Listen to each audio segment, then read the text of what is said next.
Hi friends, നവരാത്രിയോടനുബന്ധിച്ച് എല്ലാ വീടുകളിലും പൂജകളൊക്കെ ഉണ്ട്. അപ്പോൾ നമ്മുടെ ഫ്രണ്ട് വിദ്യയുടെ വീട്ടിൽ ഇന്ന് പൂജ ഉണ്ടായിരുന്നു. ഞങ്ങളെല്ലാവരെയും ക്ഷണിച്ചിരുന്നു. ഇതാ എല്ലാവരും തന്നെ സാരിയൊക്കെ ഉടുത്ത് സുന്ദരികളായിട്ട് എത്തിയിട്ടുണ്ടായിരുന്നു. ഞാൻ തിരുവാതിര പ്രാക്ടീസ് കഴിഞ്ഞ് ഡയറക്റ്റ് വന്ന കാരണം ചുരിദാറായിരുന്നു കേട്ടോ.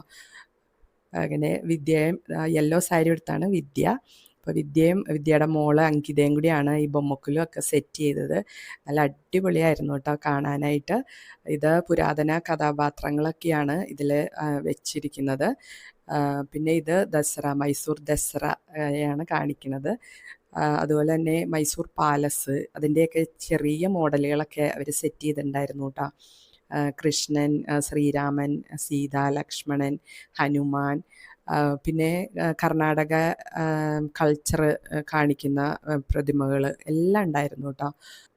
ഈ ബൊമ്മക്കുലു ഒരു മരത്തിൻ്റെ പലകയുടെ മുകളിൽ തുണി വിരിച്ചിട്ടാണ് വെക്കുന്നത്. ഈ പലകയുടെ എണ്ണത്തിനും എന്തോ പ്രാധാന്യമുണ്ട് കേട്ടോ. 3, 5, 7 അങ്ങനെയൊക്കെയാണ് എണ്ണങ്ങളാണ് വെക്കുന്നത്. അതിന് മുകളിലാണ് ഈ ബൊമ്മക്കുലുകളെയൊക്കെ നിരത്തി വെക്കുന്നത്. ഇത് ഓരോ സ്റ്റോറീസൊക്കെ ആട്ടോ ഇത് പറയുന്നത്. അതിനുശേഷം നമുക്ക് ഇതുപോലെ കുങ്കുമം തരും. അത് നമ്മൾ വാങ്ങി ചാർത്തണം നമ്മുടെ നെറ്റിയിലൊക്കെ. അതിനുശേഷം ഇവർ പ്രസാദവും പിന്നെ ഗിഫ്റ്റും ഒക്കെ തരും കേട്ടോ. അത് ആസ് യൂഷ്വൽ എല്ലാ പൂജയ്ക്ക് ചെല്ലുമ്പോഴും ഉണ്ടാവും.